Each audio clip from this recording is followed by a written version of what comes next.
25 अप्रैल को हिंदी का एग्जाम है और हिंदी की कॉपी बोर्ड परीक्षा में कैसे लिखें। नमस्कार बच्चों, स्वागत आप सभी का आपके अपने YouTube चैनल में। अगर आप राजस्थान बोर्ड कक्षा 10 के विद्यार्थी हैं तो इस वीडियो को आपको कंप्लीट देखना है। और आज के इस वीडियो में मैं आपको हिंदी की कॉपी बोर्ड परीक्षा में कैसे लिखें तो वो इस वीडियो में मैं आपको बताने वाला हूं। तो वीडियो को आपको पूरा देखना है, वीडियो को कहीं पर स्किप नहीं करना है। और यहाँ पर देखिए, सबसे पहले आपको हिंदी का पेपर मिलेगा। तो सबसे पहले करना क्या है, आपको हिंदी के पेपर को आपको कंप्लीट अच्छे से आपको पढ़ना है। यानी हिंदी का पेपर आपको 5 या 7 मिनट सबसे पहले अच्छे से पढ़ना है। और उसके बाद इस पेपर के अंदर देखिए, जितने भी आपको क्वेश्चंस यहाँ पर दिए गए हैं, टोटल क्वेश्चंस आप देख सकते हैं 23 क्वेश्चन आपको टोटल दिए गए हैं। ओके, अब इनमें से वो क्वेश्चंस आपको सेलेक्ट करने हैं जो आपको अच्छे से आते हैं। ओके, यदि यानी आपकी जो कॉपी होती है बोर्ड की,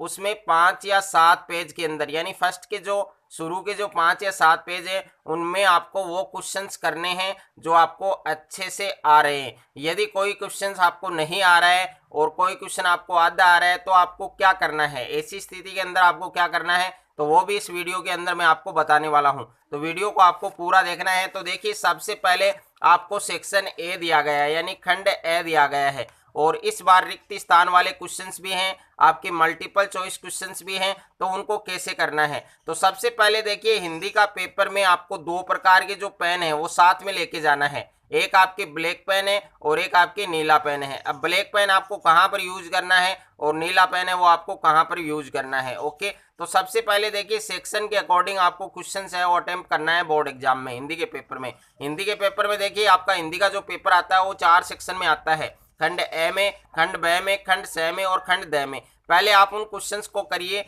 जो आपको अच्छे से आते हैं पेपर में। ओके, यानी शुरू के जो 5 या 7 पेज हैं, कॉपी के फर्स्ट के जो शुरू के 7 या 5 पेज हैं, उनमें आपको वो क्वेश्चंस करने हैं जो आपको अच्छे से आते हैं। यानी हिंदी की कॉपी चेक करने वाला जो एग्जामिनर है वो कॉपी चेक करेगा तो उसको आपको इम्प्रेस करना है। ओके, और शुरू में अगर आप वो क्वेश्चन कर देते हैं जो आपके गलत है, रॉन्ग है, तो उसके बाद में देखिए जो एग्जामिनर है उसका दिमाग है वो खराब हो जाता है। ओके, तो उसमें नंबर कटने की बहुत ही ज़्यादा संभावना आपकी रहती है। तो इस प्रकार से जो ट्रिक मैं आपको बता रहा हूँ उसी तरीके से आपको लिखना है, तो एक भी नंबर आपकी बोर्ड एग्जाम में नहीं कटेगा। और हिंदी के पेपर में आप 25 अप्रैल को 80 में से 80 नंबर है वो फोड़ कर आओगे। और एक हैंड राइटिंग है उस पर भी आपको विशेष ध्यान देना है।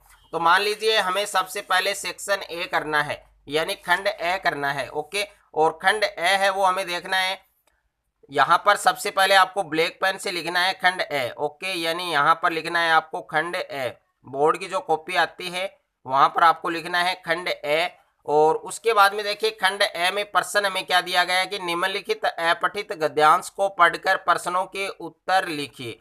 तो ये आपके गद्यांश है। ओके, और इस गद्यांश में हमें क्वेश्चंस देखने हैं। तो हमें जो ऑप्शन वाले क्वेश्चन है वो दे रखे हैं। ओके, तो हमें क्वेश्चन नहीं लिखना है। काफी बच्चे क्या गलतियां कर देते हैं, वो गद्यांश जो आता है वो गद्यांश ही लिख कर आ जाते हैं। ओके, और एक जो हैंड राइटिंग है आपकी, उस पर आपको विशेष ध्यान देना है। जितनी अच्छी हैंड राइटिंग होगी हिंदी के पेपर में, उतने अच्छे नंबर है वो आप ला सकते हैं। तो यहाँ पर देखिए, पहले का आंसर आपको क्या दे रखा है, यानी पहले में पहला क्वेश्चन हमें करना है और क्वेश्चन है वो हमें अच्छे से पढ़ना है। उसके बाद उसका सही उत्तर है वो हमें लिखना है। तो सबसे पहले जो कॉपी है हिंदी की, उसमें हमें लिखना है खंड ए। और उसके बाद में देखिए, यहाँ पर पहला क्वेश्चन हमें दिया गया है कि उपयुक्त गद्यांश का उचित शीर्षक है। तो इसमें 4 ऑप्शन हमें दे रखे हैं, यानी इसका ब ऑप्शन है वो करेक्ट है। ओके, तो यहाँ पर आपको लिखना है ब ऑप्शन। क्या लिखना है आपको, पहले में जो आंसर है उसमें आपको लिखना है ब ऑप्शन। ओके, यानी इसका जो करेक्ट आंसर है वो क्या आएगा, ब आएगा। उसके बाद में अब ब के आगे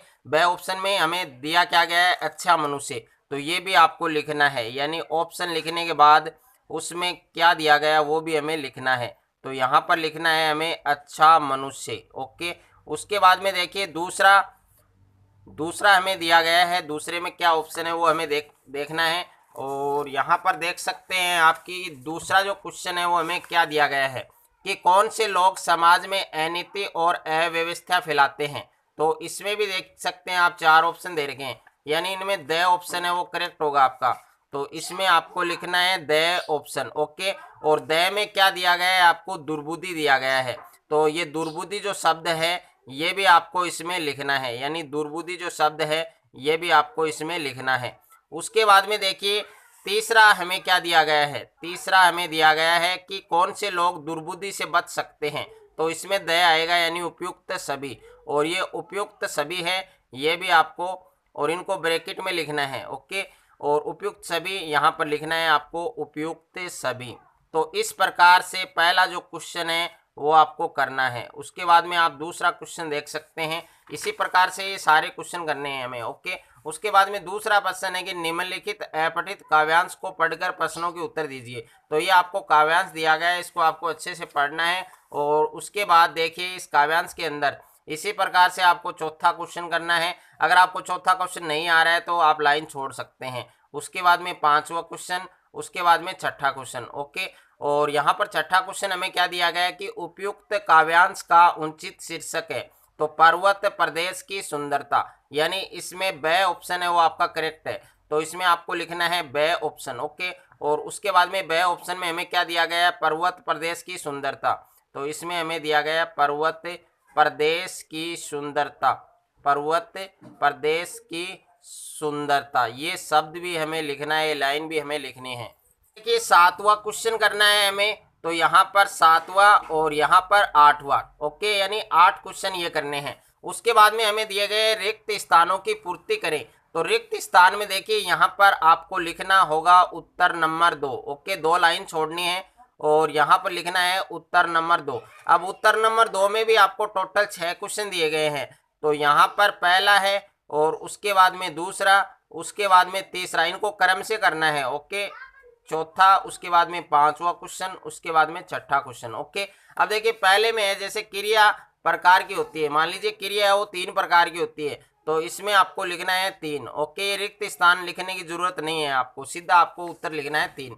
उसके बाद में है जिन क्रियाओं के व्यापार या कार्य का फल कर्ता पर न पड़कर कर्म पर पड़ता है उसे सकर्मक क्रिया कहते हैं। तो इसमें आपको लिखना है सकर्मक क्रिया। ओके, यानी सीधा उत्तर लिखना है आपको। तो इस प्रकार आपको रिक्त स्थान वाले जो क्वेश्चन है वो करने हैं। ओके, यानी 6 क्वेश्चन इसमें रिक्त स्थान में दिए गए हैं।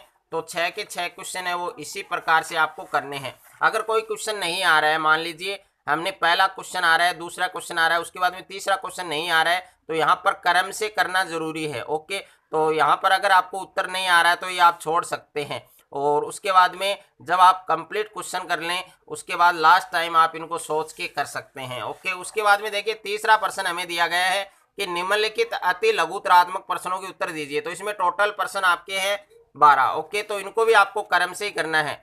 तो यहाँ पर लिखना है आपको उत्तर नंबर 3, और उत्तर नंबर 3 में टोटल कितने क्वेश्चन है, 12 है।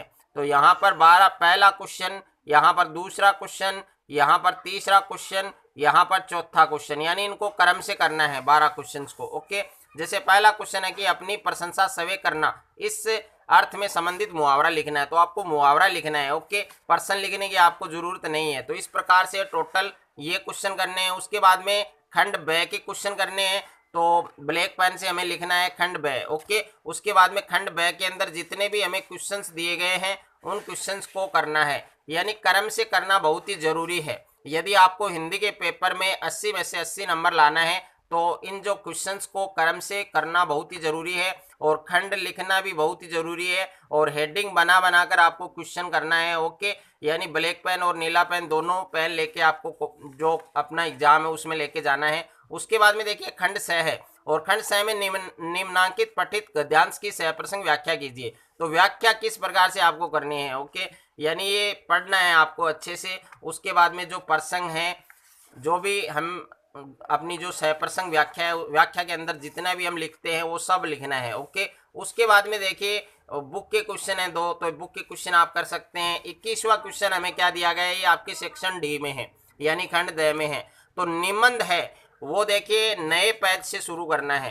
पहले आपको विषय लिखना है। ओके, यानी निबंध लिखना है, उसके बाद में नीचे विषय लिखना है। यहाँ पर देखिए 4 निबंध दे रखे हैं। कोविड-19 है, स्वच्छ भारत अभियान है, पर्यावरण प्रदूषण है, बेरोजगारी है। तो इसमें से एक ही करना है, तो वो लिखना बहुत ही जरूरी है। ओके, यदि हम बेरोजगारी समस्या और समाधान पर कर रहे हैं तो यहाँ पर बेरोजगारी समस्या और समाधान करना है।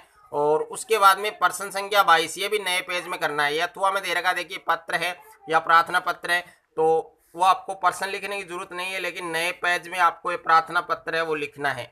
और उसके बाद में जो लास्ट क्वेश्चन है 23 कि किसी एक विषय पर विज्ञापन तैयार करें, तो विज्ञापन वाला क्वेश्चन कैसे करना है ये भी आपको एक नए पेज में बनाना है। ओके, एक नए पेज में करना है। और बाकी के जो पेज अगर आपके बच गए हैं लास्ट टाइम में, तो उनको इस प्रकार से क्रॉस करके आना है। ओके, सभी पेज के अंदर जो पेज आपकी कॉपी के अंदर शेष रह गए हैं, आपने जितना वर्क किया है उसके बाद में जितने भी पेज हैं वो आपके बच गए हैं कॉपी के अंदर, तो उनको इस प्रकार से क्रॉस करके आना है।